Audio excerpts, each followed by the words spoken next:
रात में सोते समय बहुत सावधान हो जाना चाहिए उपासक को। वैसे तो हर समय सावधान, पर सोते समय ऐसे सावधान होना चाहिए जैसे मृत्यु के समय योगी जन अपने सारे इंद्रियों को समेट लेते हैं और अपने स्वरूप में, अपने प्रीतम के स्वरूप में लगा देते हैं।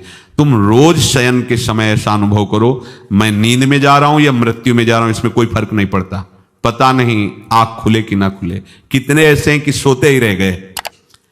आप अब बेहोशी की हालत में जा रहे हैं, नींद में जा रहे हैं, तो एक समय रखो कि आप अपनी शैया पर इतने समय ही जाएंगे। एक नियत समय रखो। हमने देखा है साधकों का एक समय होता है कि 10 बजे हमें लेट जाना है, सोना नहीं, लेट जाना है, और लेटे हुए भगवत चिंतन करना। अब जब सो गए तो सो गए, नहीं सो गए तो उसमें हमें टेंशन नहीं लेना कि अभी नींद नहीं आई, 10:30 बज गए, 11 बज गए, ये नहीं। आंख मूंदी, मंत्राकार वृत्ति, तो बिना नींद की गोली के सो जाओगे। यह है ऐसा। भजन में मन लगाओ, सो जाओगे। जिनको नींद ना आती हो उनके लिए सही दवा है, आप नींद का चिंतन ना करके प्रभु का चिंतन करने लगो। देख लेना आप कब सो गए पता नहीं चले। और अगर सौभाग्य से नींद ना आई तो नींद में जो इंद्रियों को पुष्टता मिलती है वो होता है संसार का विस्मरण। नींद में खास बात क्या होती है कि संसार का चिंतन छूट जाता है, फिर वो मस्त हो जाता है। उसमें जो ऊर्जा शक्ति वो जागृत होती। संसार के चिंतन से ऊर्जा शक्ति नष्ट होती, तो 4 घंटे 5 घंटे संसार के चिंतन से रहित पड़ा रहा सुषुप्ति में, तो उससे ऊर्जा शक्ति फिर आ गई। और अगर 4-5 घंटे आप प्रभु के चिंतन में रहे तो संसार का चिंतन छूटा, आनंद सिंधु का चिंतन हुआ, तो ये नहीं होगा कि आज रात्रि सोया नहीं तो बहुत टेंशन है, परेशानी। ऐसा नहीं होगा। भीष्म जी आज्ञा करते हैं रात्रौ च कृष्णम। ये बहुत सावधानी की बात, प्रायः इस सावधानी में नहीं रहा जाता। बचपन से सदगुरुदेव भगवान ने यही शिक्षा दी थी, गुरु कृपा से ऐसे उपदेश मिले थे। सोते समय कोई वार्ता नहीं, कोई अन्य चिंतन नहीं, चुपचाप अपने मन को हटाकर केवल इष्टमय करो। कब नींद आ जाती इसकी चिंता मत करो, इष्टाकार वृत्ति करके ही सोना चाहिए। तो आगे जो लिखा है पुनरुत्थिताये, जब उठो तब वैसी वृत्ति, तो कुछ दिन बाद स्वाभाविक हो जाएगी, स्वाभाविक हो। अपने तो इतना तक देखा है कि जैसे आधा पद में होश रहा और निद्रा आ गई, तो जब चेतना आई तो उसी पंक्ति से, जहां से होश गायब हुआ था उसी पंक्ति से जागरण प्रारंभ हुआ। ऐसा ही जब ऑपरेशन के समय बेहोश किया गया था तो उनसे कहा था हमें बता देना कुछ मिनट पे, तो उनका हाँ लगाने वाले इंजेक्शन और कुछ ही सेकंड में इसका सरम, बस।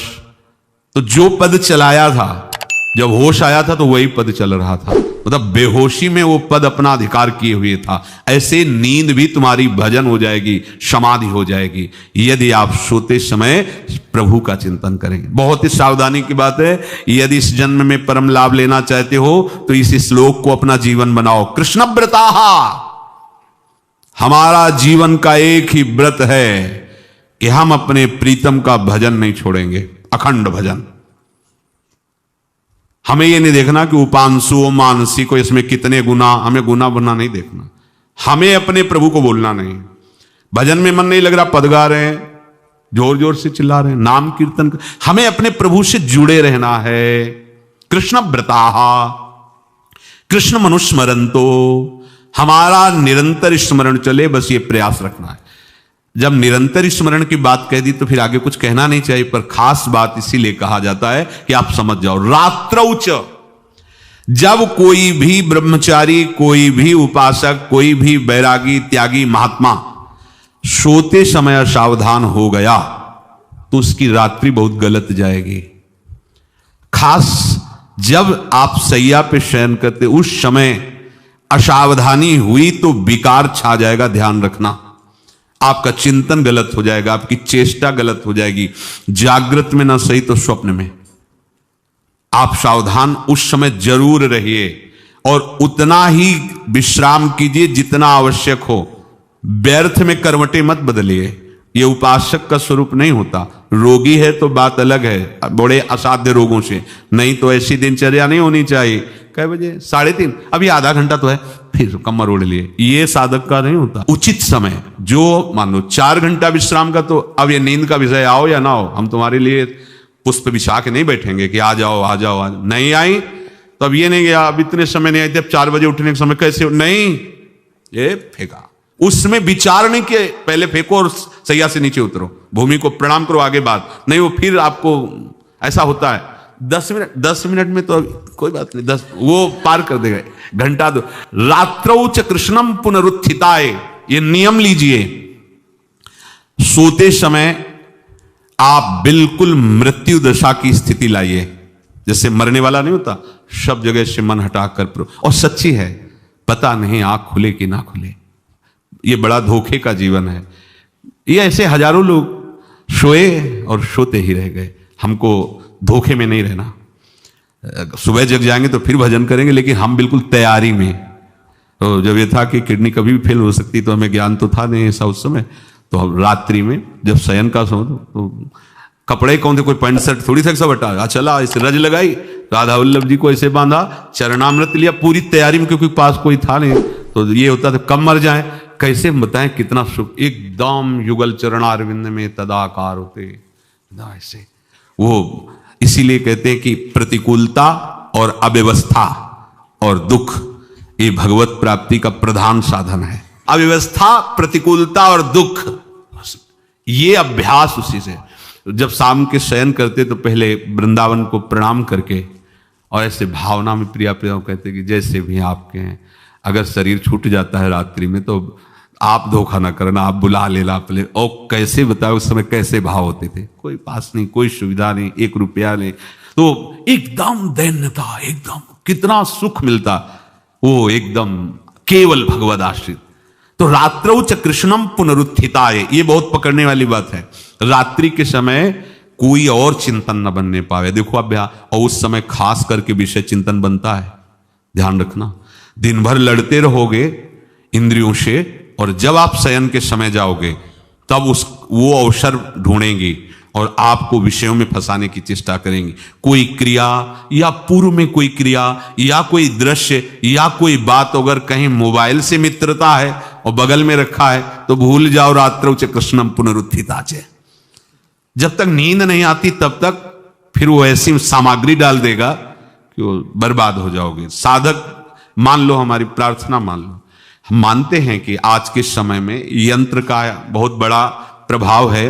अब यंत्र का प्रभाव देख लीजिए, यही छाती पे मोबाइल होगा, यही धड़कन के साथ वो घंटी बजे और कुछ नहीं। ऐसा भगवान का खेल रचा है। और इसमें सबसे खतरनाक बात है कि आप जो चाहो देख सकते हो, जहां चाहो, जैसे विश्व की पूरी बात, पूरा विश्वात्मा है, ये विश्वात्मा स्वरूप है, सर्च करो देख। अब अगर साधक सावधान नहीं है तो समाज में तो ऐसे कट गया। अब एकांत में जब शयन के समय गया, उस समय मन आपको फंसाने की चेष्टा। प्रार्थना है, अगर आपके पास मोबाइल हो तो एक उसका समय रखो।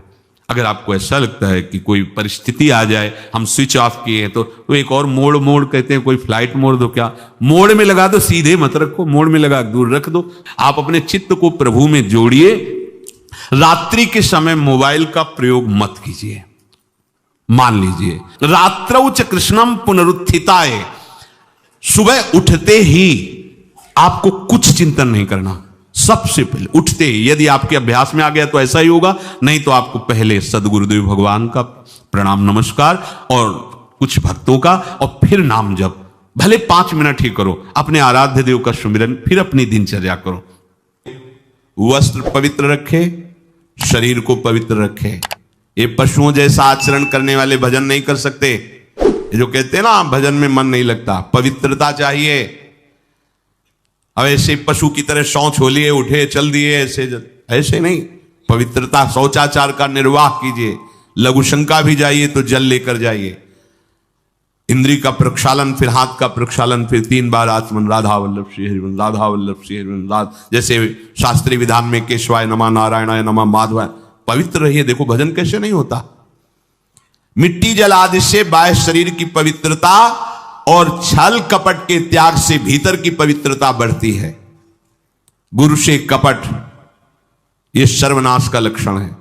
अगर तुम में कोई दोष है, गुरुदेव पूछ रहे हैं, तुमने ऐसा अक्षरशः जैसा हृदय में वैसा बोल दे जी, अब चाहे दंड दो, चाहे क्षमा करो ये आपका विषय, पर सत्य बात यह कि मेरे हृदय में ऐसी पाप वृत्ति थी, मैंने ऐसा किया या ऐसा करने का हमारे संकल्प बन रहा है। गुरु से कपट नहीं, अंदर कपट रखोगे मन मलिन हो जाएगा, भाग जाओगे, माया घसीट ले जाएगी। जो गुरुदेव ने उपासना दी है उसी का केवल अनुष्ठान। समय कहां आपके पास और के लिए, कहां समय है? प्रियाजू के सिवा हमारे पास समय कहां है? ऐसी दिनचर्या है, एक क्षण भी तो समय नहीं है, तो हम फिर और क्या अनुष्ठान करें? अपनी लाडली जू को हर समय देखते रहना है, दुलार करना है, नाम मंत्र वाणी जी का गायन, उन्हीं की सेवा में। गृहस्थी हैं तो जो व्यापार नौकरी उन्हीं के लिए समर्पित करें। इसके लिए बहुत सहन शक्ति चाहिए। ठंडी गर्मी, मान अपमान, निंदा स्तुति, परिवार वालों की अवहेलना, ये सब मिलेगा इनाम में। इसे सहो चुपचाप, इसके लिए रो मत। कैसे लोग हैं, रो देते हैं, शरीर की प्रतिकूलता में रो देते हैं। अरे आंसू श्री जी के लिए, सिर्फ प्यार में रो श्री जी के, और सब दुख मुस्कुरा के सहना सीखो। मौनम, वाणी को बहुत संभालिए। नाम जप के लिए मौन बहुत आवश्यक है। अगर बार बार थोड़ी थोड़ी देर में बोलते रहेंगे तो एकाग्रता भंग होती रहेगी, नाम में मिठास नहीं अनुभव कर पाएंगे। कभी कभी ऐसा होता है ये जाम हो जाता है, बोलना भी चाहे तो नहीं बोल पाते क्योंकि क्रम टूट जाएगा। शाम के समय जैसे किसी से मिलना जुलना नहीं, तो तभी लोग पूछते मौन हो क्या, फिर नहीं मौन नहीं, क्या बात, इशारे समझ लो जो काम, चलो। क्योंकि अगर निरंतर मंत्राकार वृत्ति तो बोलने की भी हिम्मत नहीं रह जाती, पर वहां तक पहुंचने के लिए वाणी का मौन आवश्यक है। मौन का मतलब ऊं करना नहीं है, आवश्यक हो तो शब्द बोल दो, नहीं अधिकतर मौन रहने की चेष्टा करो। जो आपको मार्ग मिला है, कई बार वर्णन किया है कि सत्संग में जो शब्द आपको लगते हैं तो डायरी में लिखना चाहिए, या याद कर लो, बाद में लिख लेना जाके। और अपने लिखे हुए सत्संग के वचनों को रोज स्वाध्याय करना चाहिए।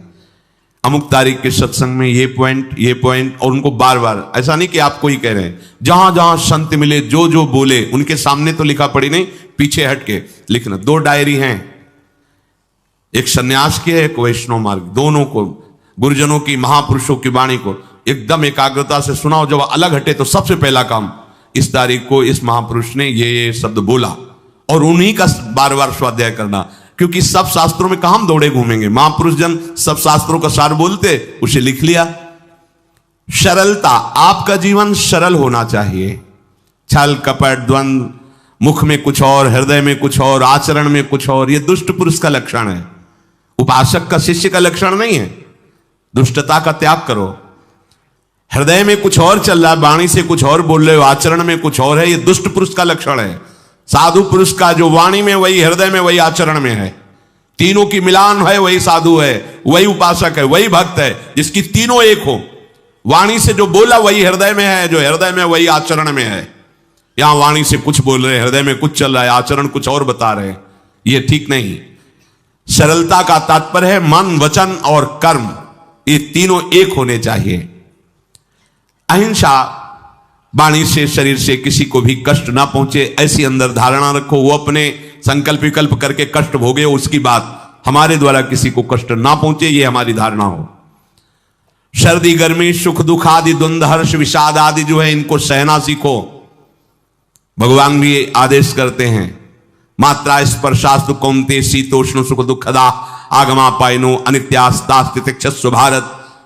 जो इनको सह जाता है वही परम पदवी को प्राप्त होता है। थोड़ी सी गर्मी आहा, थोड़ी सी सर्दी आहा, पूरे जीवन गर्मी। पैर की त्वचा ऐसी हो गई थी कि बबूल का कांटा टूट जाता था, घुसता नहीं था। जीवन में कभी पादुका ही नहीं, तो चमड़ी इतनी मोटी हो गई थी पैरों की। सर्दी गर्मी जैसा आप इसको, आप देखो यहां आप कौन सा स्वेटर पहनते हैं, जीवन में कभी नहीं। सर्दी में क्या होता है, यहां ये त्वचा नहीं, क्या हमें तो लगता है काफी सुकोमल अन्य अंगों से यहां की त्वचा है, कपोल, नासिका, नेत्र आदि। यहां क्या पहनते हो सर्दी में, क्या बिगड़ जाता है? क्योंकि अभ्यास है, गर्भ के बाद निकलने के बाद यहां कुछ ढका ही नहीं, यहां कुछ नहीं ढका, तो पूरे जीवन ढकने की जरूरत नहीं। और अगर पूरे अंगों में ना ढका होता तो पूरे जीवन ढकने की जरूरत नहीं। जो जंगल में दिगंबर महापुरुष रहते थे गंगा के किनारे, कितने, तो उनको क्योंकि अभ्यास, और हमने अभ्यास किया कपड़े लत्ते का, तो अभ्यास, हमने अभ्यास किया एसी रूम का, अभ्यास किया गीजर से नहाने का, वो अभ्यास किया 3 काल गंगा स्नान, वो अभ्यास, कुछ फर्क नहीं पड़ा इस जड़ शरीर में। इसको जैसे रखो। तो सहने का अभ्यास, यदि माया से मुक्त होना है तो सहने का अभ्यास रखो। ये जरा में ओह बहुत गर्मी, ये नहीं उपासक। गर्मी है ठीक है, शरीर का धर्म है, तो इंद्री में ताप लग रहा है ठीक है, राधा राधा राधा। आप कहोगे प्रवचन करने से नहीं होता। कभी बिजली नहीं रखी दाम में, कटवा के रखे थे? बिल्कुल नहीं। जितनी देर होश रहा आंख का हाथ से पंखा कर लिया, नहीं तो बस राधा राधा राधा, जो मिला मांग के खाया, कुछ आसन पे लेट। प्रवचन ही केवल नहीं रहे, अब तो जैसे जोई जोई प्यारो करे सोई मोहि भावे। नहीं, जानबूझ करके अपने शरीर को अधीन नहीं करना चाहिए। सुविधाओं की अधीनता, तुम भोगता नहीं, सुविधाएं तुम्हें भोग रहे हैं। जितना तुम सुविधा भोगी बन जाओगे उतना तुम कमजोर हो जाओगे। सीधे प्रकृति का वार सहो, तुम महात्मा सुदृढ़ बलवान हो जाओगे। तुम्हारे आगे समर्थ शब्द लग जाएगा। जो प्रकृति के और विकारों के वेगों को सीधे सहता है उसे महात्मा कहते हैं। समहात्मा सुदुर्लभा यम ही न व्यथयन्ते ते पुरुषम पुरुषर्षभ सुख दुख समा। जिसका सुख दुख समान भाव, किसी भी वेग की व्यथा से हृदय व्याकुल नहीं होता, वो भगवान को प्राप्त करने का अधिकार प्राप्त कर लेता है। इसलिए सहनशीलता। सर्वत्रात्मनेश्वरान वीक्षाम कैवल्य मनिकेतताम विवक्त चीर वसनम संतोषम एन केनचित। ये ध्यान रखो कि तुम कभी प्रभु से अलग नहीं हो। सर्वत्र भगवान हैं तो यहां भी हैं, सब समय में हैं तो इस समय में भी हैं, सब में हैं तो हम में भी हैं, सबके हैं तो हमारे भी हैं। हम कभी भी प्रभु से विलग नहीं हूं। एकांत सेवन तुम्हारा स्वभाव बन जाना चाहिए, चाहे जो हो। थोड़े समय के लिए तो एकांत बैठो। एकांत मिला तो मोबाइल का संग कर लिया, एकांत मिला तो मित्र बना लिए, बैठ के प्रपंच वार्ता कर रहे हो। नहीं, अगर भगवत प्राप्ति करनी, माया मुक्त होना है तो एकांत एकांत ही होना चाहिए। भले 100 लोग हैं, हमारा किसी से कोई संबंध नहीं, और हम बैठे हैं अपने आराध्य देव के चिंतन में, हम एकांत हैं। और गुफा में बैठे हैं, शरीर एकांत है, मन से चिंतन संसार का हो रहा है, प्रपंच में है, एकांत में नहीं है। एकांत शब्द का अर्थ समझना चाहिए। हम एकांत को सीधे गुफा या कहीं एकांत ऐसे, एकांत का अर्थ है एक के सिवा दूसरा कोई नहीं, अर्थात एकमात्र भगवत चिंतन में डूबा हुआ उपासक। बाजार में बैठा हुआ भी एकांत है, सभा में बैठा हुआ एकांत है, और प्रपंच का चिंतन करने वाला बंद कमरे में भी प्रपंची है, गुफा में भी प्रपंची है। जहां आप रह रहे हो उसे ये मेरा घर है ऐसी भावना का त्याग कर दे।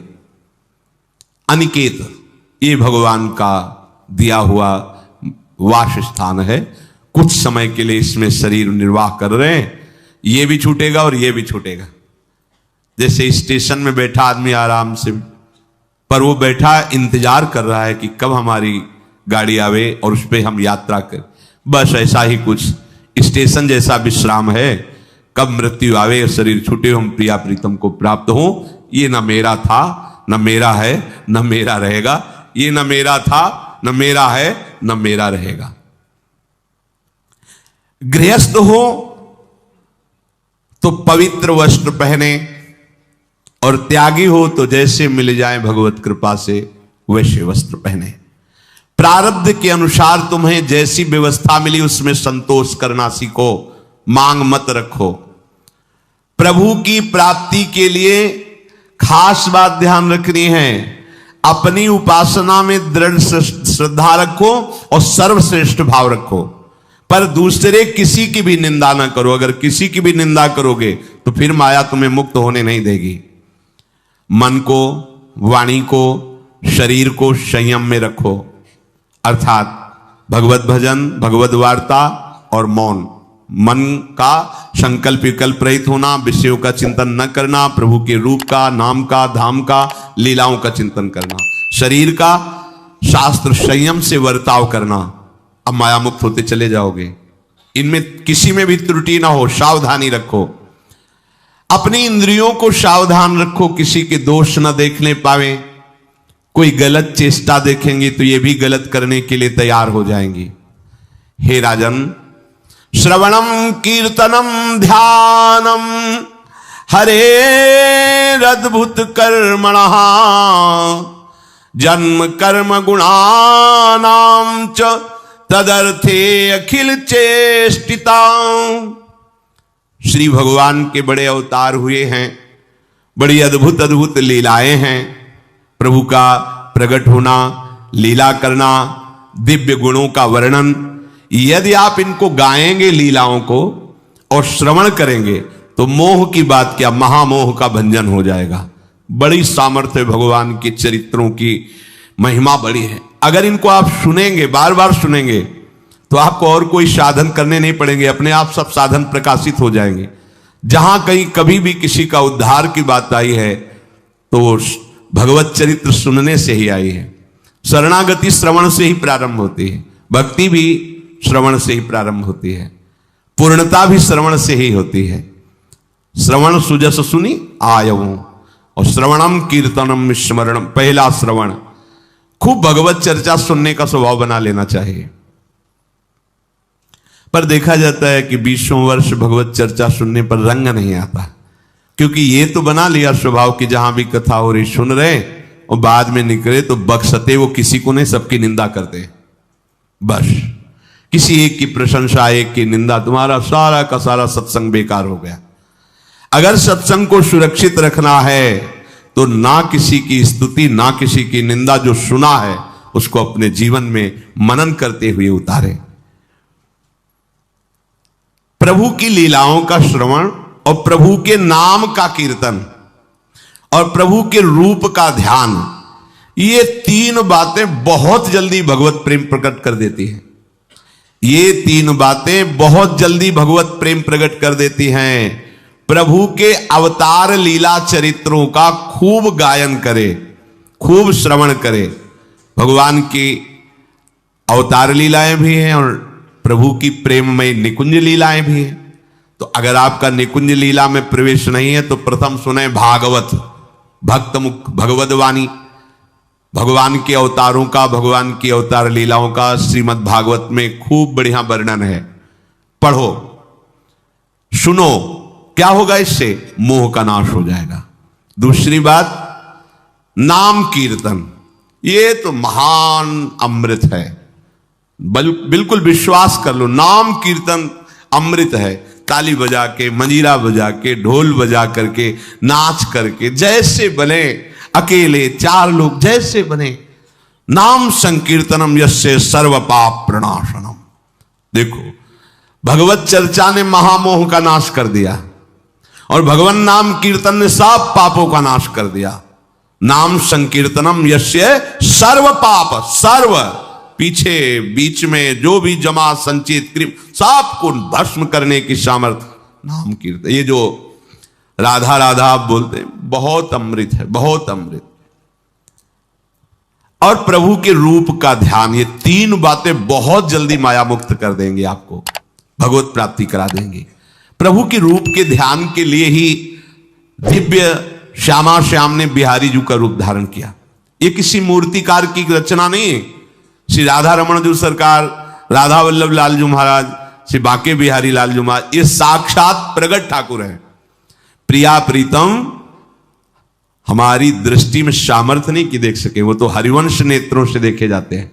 निकष कुंज ठाड़े भये भुजा परस्पर अंश, श्री राधा वल्लभ मुख कमल निरख नयन हरिवंश। हरिवंश नेत्र प्रकट हो जाएंगे, आश्रित जन हो, चिंता की बात नहीं। पर ये जो रूप प्रकट है, इसके ध्यान में तो तुम्हें कोई श्रम नहीं करना। बिहारी जी महाराज, राधा वल्लभ जी महाराज, राधा रमण जी महाराज, भर नेत्र देखो और अपने नेत्र के कैमरा से खींच लो फोटो। अब आप फिर इधर देखो, उधर वैसे ही खड़े नजर आ रहे, वैसे मुस्कुराते हुए दिखाई दे हर समय। और ये आदेश कर रहे हैं हरिवंश महाप्रभु, सब सोहित निष्काम मति, श्री वृंदावन विश्राम, श्री राधा वल्लभ लाल को हृदय ध्यान, मुख नाम। राधा वल्लभ लाल का ध्यान करो और राधा वल्लभ श्री हरिवंश बोलो तो तुम्हारी मति निष्काम हो जाएगी, तुम्हें अखंड वृंदावन वास मिल जाएगा, प्यारे जो तुम्हें प्यारे लगने लगेंगे। ये तीन बातें आपको निश्चित भगवत प्राप्ति करा देंगे। इष्टम दत्तम तपोजप्तम व्रतम यच्चात्मनः प्रियम दारान श्रुतान गृहान प्राणान यत् परस्मै निवेदनम। जो भी तुम्हारे द्वारा यज्ञ दान तप अथवा जप सदाचार, ये सब प्रभु को अर्पित कर दो, अविनाशी हो जाएगा। प्रभु को अर्पित कर दो जो भी तुम्हारे द्वारा होता है। हे प्रियालाल, आपकी प्रसन्नता के लिए। फिर दोबारा कह रहे हैं, स्त्री पुत्र घर जीवन और अपने प्राणों का मोह त्याग करके, प्राणों का मोह त्याग कर। यहां पूरा समाज वैसे ही सब बैठा है हृदय में। देखो, जिस मार्ग में चलना उसे समझो। अंदर से केवल प्रिया प्रीतम में ही हमारी अहमता ममता होनी चाहिए। प्रभु सच्चिदानंद श्री कृष्ण चंद्र जी को अपना प्राण प्रीतम मानने के लिए ये जितनी जगह आप अपनापन किए हैं समेटना पड़ेगा। सबकी ममता ताग बटोरी, मम पद मन बांध बरडोरी। लाडली लाल के लाडले तो कोई बिरले दिखाई देते हैं, प्रिया प्रीतम के जन तो कोई बिरले दिखाई देते हैं। नहीं धन बल, परिवार बल, बुद्धि बल, वही घसल करके चले जाते हैं। अरे यहां तप बल भी काम नहीं करता, और बल तो जाने दो। यहां हारे को हरे नाम, हार गए, गले पड़ गए। गले पड़ जाओ, बढ़िया, इसी जन्म में कल्याण हो जाएगा। गले पड़ जाने का मतलब, जैसे कोई गले पड़ रहा हो तो उसका मतलब समझते हो, मारो पीटो गाली दो भगाओ। नहीं भागे, वो गले पड़ गए। बोले आप क्या करें, गले ही पड़ गए, आप क्या करें। ऐसे ही पूज्य श्री स्वामी राम सुखदास जी महाराज कहते, श्री कृष्ण के गले पड़ जा भैया, इसी जन्म में तुम्हारा कल्याण। भगवान के गले पड़ जाओ। गले आप तो जैसे भी अब आपके हैं, अब तो हम खूब अल्लाह मचा कहेंगे कि राधा वल्लभ लाल के हैं, तुम्हें अपनी इज्जत बचा लियो तो सुधार लो हमें, समझ गए। ये गले पड़ला, हाउ कहावत, लंबा तिलक लगाएंगे और जय राधा वल्लभ लाल की बोलेंगे। और आपके लायक तो हम हैं नहीं। अब आपको अपने लायक बनाना कि आपका दास कैसा होता है, तो आपको बनाने के लिए कोई मशीन की जरूरत नहीं, आप ऐसे बना दोगे, बना देना। अब आपके गले पड़ गए, आप ही हमारी इज्जत हो, आप ही हमारे जीवन हो। अपनी इज्जत संभालनी हो तो हमें संभाल लेना। वो संभाल लेते हैं। वो मच्छर को ब्रह्मा बना देते हैं, घोर पापी को ब्रह्म ऋषि बना देते हैं। उनके लिए कोई दुर्लभ बात नहीं। पर जब तक अहंकार है तब तक उनकी तरफ से ये प्रोसेस शुरू नहीं होता। जब हार गया और गले पड़ गए, फिर वो बड़े बड़े महात्माओं के द्वारा भी बंदनीय हो जाते हैं। यदि इसी जन्म में भगवत प्राप्ति करनी है तो ये काम तो आपको बड़ी जल्दी कर लेना है। जहां जहां हमारी ममता है उसे प्रभु के चरणों में लगानी ही पड़ेगी। चूक करोगे, वही ममता की डोर मन को घसीट लेगी और अगले जन्म का विधान बना देगी। यदि आपको इसी जन्म में भगवत प्राप्ति करनी है तो सबकी ममता ताग बटोरी, मम पद मन ही बांध बरडोरी। एवं कृष्णात्मनाथेषु मनुष्येषु च सौहृदम परिचर्याम चोभयत्र महत्सु नृषु साधुषु। और ये सब सहजता पूर्वक तब हो जाएगा जब किसी संत महापुरुष का आश्रय ले लोगे। जिन संत महापुरुषों ने अपने समर्पण के प्रभाव से, भजन के प्रभाव से सच्चिदानंद भगवान श्री कृष्ण को अपनी आत्मा के रूप में साक्षात्कार कर लिया है, यदि उनसे प्रेम हो जाए, संतों से प्रेम होना संतों से बड़ा कठिन है। अभी कोई मुस्कुरा के तुमसे कह दे कि कई दिनों से हम तुम्हें देख रहे थे या देख रही थी, बस तुम्हारे मन को कोई निग्रह विग्रह करने की जरूरत नहीं, घसीट जाएगा। वो बड़े भाग्यशाली हैं जिन्होंने संतों से प्रेम किया। यहां कह रहे हैं ये जितनी बातें बताई गई, दया, तितिक्षा, मौन, मनोनिग्रह, इंद्रिय निग्रह, परिवार की ममता का त्याग, भगवान से अपनापन, भागवत धर्म का प्रादुर्भाव होना, ये एक साथ सब हो जाएंगे। केवल तुम्हें गुरु चरणों से प्रेम हो जाए, संत चरणों से प्रेम हो जाए, क्योंकि उन्होंने सच्चिदानंद स्वरूप भगवान कृष्ण को अपने प्रेम बल से अधीन कर लिया है। यदि परोपकारी संत जनों से हमारी प्रीति हो जाए तो हमारा स्वभाव बदल जाएगा। संतों से प्रीति है, ये तुम्हारे स्वभाव से परिचय मिलेगा। क्या? परस्परानुकथनम पावनम भगवद्यशः मिथोरतिर्मिथस्तुष्टिर निवृत्तिर्मिथयात्मनः। जब संतोष से प्रेम हो जाता है तो स्वभाव बन जाता है क्या? भगवत चर्चा करने का। अपने लोग जब नई अवस्था में तो भिक्षा के लिए चले और आगे संत मिल गए, 2-2 3-3 घंटे धूप में खड़े भगवत चर्चा हो रही, नीचे धूल जल रही, ऊपर से सूर्य ताप है और खड़े 2-2 3-3 घंटे चर्चा हो। शाम की किसी बात पर छिड़ गई तो ये शास्त्र 12-1 रात्रि के बज रहे, वो प्रसंग पूरा और उसका निर्णय, रात दिन उसी की चर्चा। स्वभाव बदल जाएगा, कुछ और अच्छा नहीं लगेगा। परस्परानुकथनम पावनम भगवद्यशः, परम पवित्र करने वाले भगवान की बातें वो परस्पर करने लगते हैं। यदि संतों से प्रेम नहीं तो जहां दो मिलेंगे वहां संसार की वार्ता होगी। संत प्रेमी जब मिलेगा तो भगवत चर्चा होगी। ये पहचान है परस्परानुकथनम पावनम भगवद्यशः। आपस में इकट्ठे होकर नाम कीर्तन करना, भगवत चर्चा करना। पर मिथोरतिर, जो प्रपंची लोग हैं उनसे उनका संबंध नहीं होता। मिथस्तुष्टि, जो भोगी लोग भोगों में सुख प्राप्त करते हैं, उपासकों को उसमें नहीं। जब भगवत चर्चा होती तो ऐसी तृप्ति होती, 1 घंटा चर्चा हुई, आनंद मगन हो गए, आहा आज हमें प्रभु का यश सुनने को मिला, आज भगवत भक्त का संग, हृदय पावन होने लगता है। आध्यात्मिक शांति का अनुभव उन्हीं उपासकों को होता है जो प्रपंच वार्ता न करके परस्परानुकथनम पावनम भगवद्यशः स्मरन्तः स्मारयन्तश्च मिथौघौघहरं हरिं भक्त्या संजातया भक्त्या बिभ्रत्युत्पुलकाम तनुम। अब वो जो संत प्रेमी उपासकों ने ये व्रत ले लिया कि प्रपंच चर्चा नहीं करेंगे, केवल भगवत चर्चा करेंगे, तो अब क्या हुआ? बोले राशि राशि पापों का नाश हो गया उनके। आहा, वो ऐसे श्री कृष्ण स्मरण में रम गए, दूसरों को श्री कृष्ण स्मरण कराना, स्वयं स्मरण में रमना।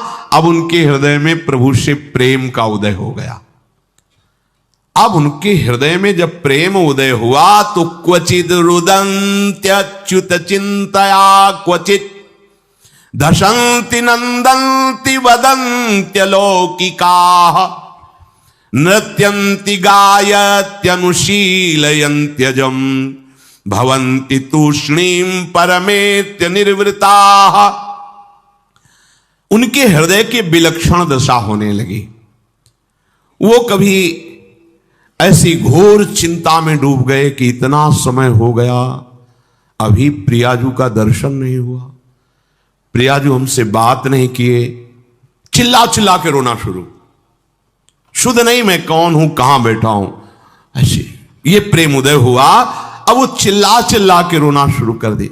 हाय मैं किसके पास जाऊं, किससे पूछूं, कौन मुझे प्रियालाल से मिलाए, बस तड़पना शुरू।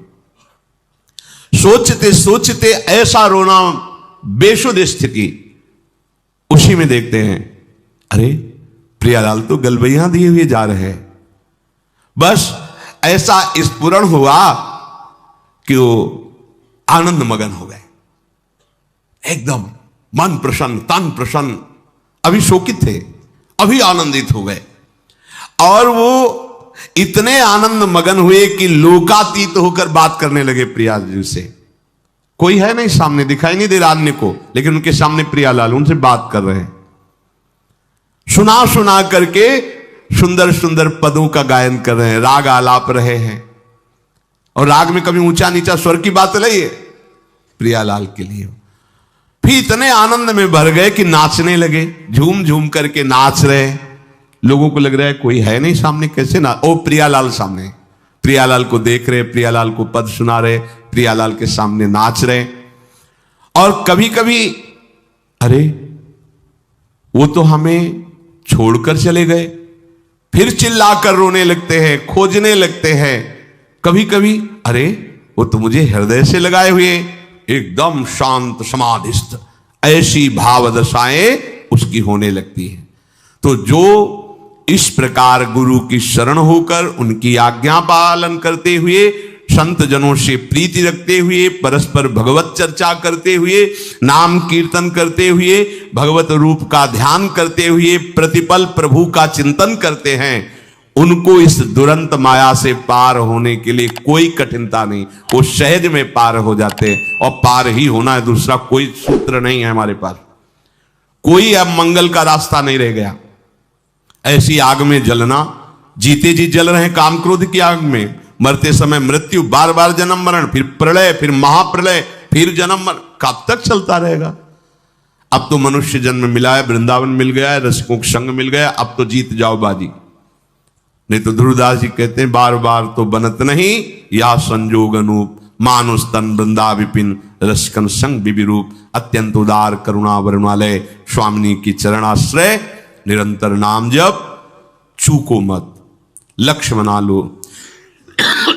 इसी जन्म में हमें भगवत प्राप्ति करनी, ये दृढ़ निश्चय कर लो आप, कोई दूसरी बात नहीं। मुझे इसी जन्म में भगवत प्राप्त करनी ही है, कोई दूसरा रास्ता नहीं है बचने का। बस दूसरा रास्ता रखोगे तो मन फिर फंसा देगा। बस भगवत प्राप्ति करनी, फिर चाहे जैसे बर्ताव करवाओ, प्रभु आप जानो, एक बार हमसे मिलो, एक बार हमें इन द्वंद्वों से मुक्त करो, एक बार इन विकारों की जलन से मुझे ऊपर उठाओ, ये जन्म मरण का चक्र एक बार मिटाओ नाथ, फिर जैसा चाहो वैसा खेलो, ऐसा निश्चय करो। श्री राधा।